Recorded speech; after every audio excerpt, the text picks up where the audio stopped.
Hey guys, Pete Weintraub, permanent weight loss specialist here. And today we're going to talk about what is better specifically for weight loss. I'm not talking about in general for weight loss. Is body weight training better or is weight training better? So this topic got brought up to me this morning. So I had an 8 a.m. session with a client, and I encourage all of my clients to work out and exercise outside the scope of just when I see them, because I usually only see my clients anywhere from 1 to 4 times a week.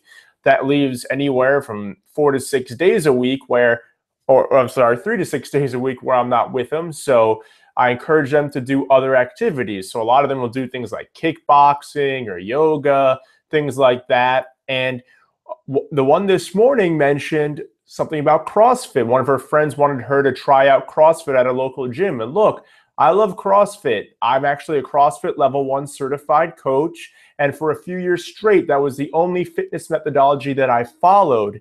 And there are a lot of benefits to CrossFit. Obviously, it's very high intensity. In fact, its founder, Greg Glassman, describes it as constantly varied functional movements executed at high intensity.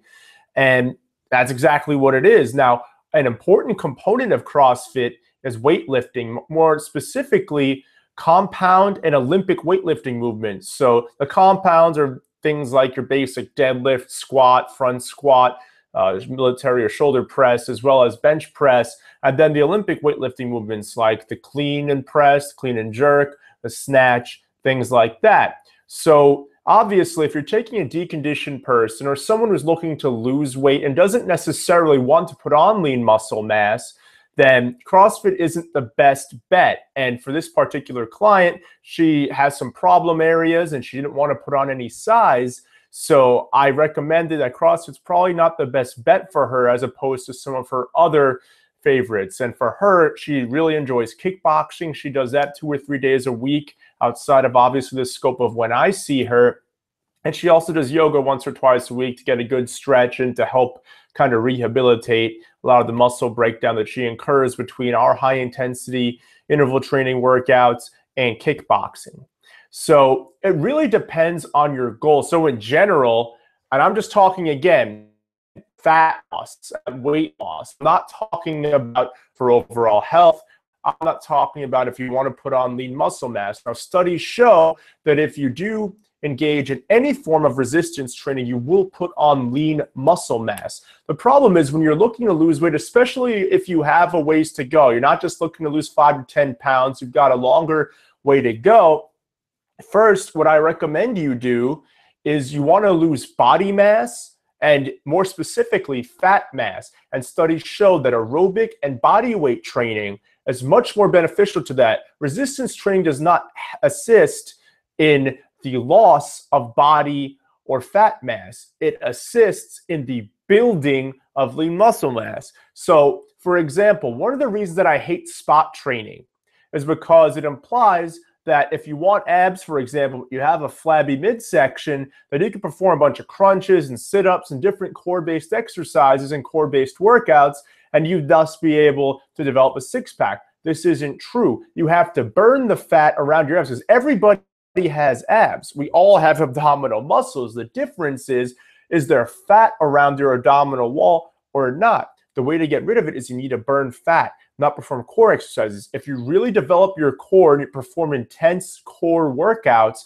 you will build muscle in your core. But the problem is if you have a layer of fat that's like, let's say out to here, and you build muscle beneath the fat, it's going to push it out further. Now you look like you have a bigger midsection. Even if you have more lean muscle mass, unfortunately, there's still some residual fat around your midsection, and thus the spot training you performed is not ideal.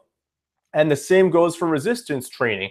If, let's say, you're a female and you have some arm fat, it's like a sagging arm thing. It's very common in a lot of females. If you work out your arms for your resistance training, you can build muscle, sure, but if you have anything sagging, it's just going to look bigger. A lot of people don't want to look bigger. Unless you're in bodybuilding and that's your thing, you probably want to tone up, lean up, and as a result, lose body and fat mass. So studies, again, show that aerobic body weight exercises are key. And look, a lot of my clients do perform sorts of resistance training, but Anywhere from 5 to 20-pound dumbbells is all we use. No more than 20 pounds. And usually that's the guys or the very strong women. Most people stick between the 5 to 10-pound range with what I work with. And trust me, by the time they're done with an interval training workout, we do anything from Tabata type workouts, high intensity interval training, or HIIT workouts, FIT training, and pyramidization, where we'll start off at a low rep scheme. We'll add a couple of reps, So for example, we'll do 10, 12, 15, 17, 20. So we'll go up in reps. We'll develop a little circuit. They'll do 10 reps of each exercise, take 40 seconds off, and 12 reps of each, 40 seconds off, and so on. Get all the way up to 20 reps, and then work their way back down the pyramid. And trust me, even though that's pretty short workout, it's anywhere from 15 to 30 minutes, burns a ton of fat, and it takes no time at all. But trust me, while you're in it, it's extremely grueling because there are minimal rest periods, and most of the time is spent doing work, going from exercise to exercise and perform the appropriate number of repetitions. Same goes with the intervals. If you're creating a high-intensity interval training or FIT circuit, you're doing a circuit of exercises at various intervals. I usually start my clients off 2 rounds through each exercise. You perform 20 seconds work, 10 seconds rest, move on to the next run. You go through the circuit twice at 20 seconds, 10 seconds off. Then you take a 40 to 60 seconds of rest, and you get right back in there. But this time, you go through the rounds twice at 30 seconds of work per exercise, and then 15 seconds of rest in between. Then you take 40 to 60 seconds of rest, and then you're doing 40 seconds of work and 20 seconds of rest per exercise. So obviously, this can really, really rev up your metabolism. It'll get you get everything cranking, you get your fat stores working real fast. And because of the EPOC or afterburn effect, long term, you're going to be burning fat all day long for up to 72 hours after you're done. So this scientifically has been proven to be the best way. If you throw in some resistance, even light weights, like I said, because of the intensity and the speed at which you're doing it, you're maintaining your form, you're just adding a little bit of resistance, that makes it that much harder. And as a result, you're getting an even better workout in, as opposed to if you're performing for time a certain number of Olympic lifts at a heavy weight, you're going to build muscle. You're just going to build muscle. When I did CrossFit, I put on muscle. And if you look at most CrossFitters, whether it's the competitive athletes or it's just people who attend CrossFit classes regularly, just regular Joe Schmo who happens to do CrossFit, you'll see that man or woman, you're going to put on size. If you're looking to lose weight, you need to do more aerobic or anaerobic based body weight exercises. And you can throw in resistance, but keep the weights light. Don't make that the primary emphasis of your training. Most of the exercises I perform with my clients are body weight based. They're plyometric and calisthenics, and they all include body weight. A lot of planking involved, holding yourself in a plank and doing different exercises, whether that's a push-up or a mountain climber or a burpee, something like that, so that way you're working your whole body. And we're not designed to lift these huge, gigantic loads. Resistance training, again, is not bad for you.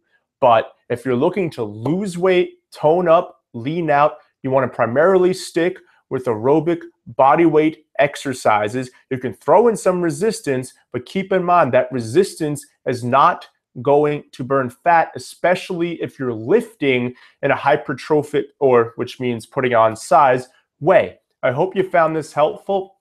So if you can do me a couple favors, that'd be cool. The first thing, please subscribe to the channel. If you found this helpful, you want to learn more about how to lose weight in a healthy, sustainable, and permanent way, that's what this channel is for. I'm going to come at you with 5 videos a week or 5 podcasts a week if you're listening in on SoundCloud or iTunes.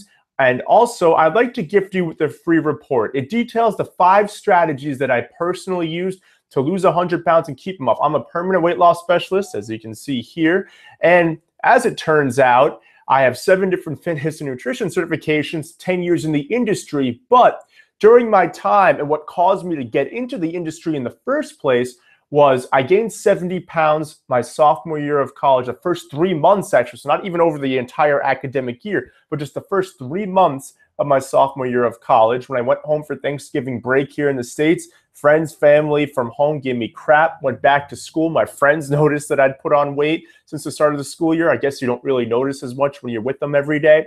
So I started getting ragged on and decided I need to make a change. And my first personal training certification, started working at the school gym. I was hoping that by furthering my education, I would learn more about how I can burn fat, lose weight. And while I learned a lot of that on the fitness side, I didn't learn as much on the nutrition side. I have a nutrition certification now for the National Academy of Sports Medicine, and I've lost my 100 pounds. But a lot of the nutritional and health-based research had to be done on my own through a process of trial and error before I finally found what worked for me and works for my clients. But these 5 strategies are the 5 strategies that I personally used to lose 100 pounds, and I know they can help you as well. So if you want, please go down there. The link is weightlossbypete.com. It's on the homepage of my website. Just enter your email, and that's that. I hope you guys have a good weekend. If you're in Florida or anywhere where Hurricane Irma might hit stateside, I wish you luck. I hope property isn't damaged. I hope your family stays intact. I hope everything's okay in your area.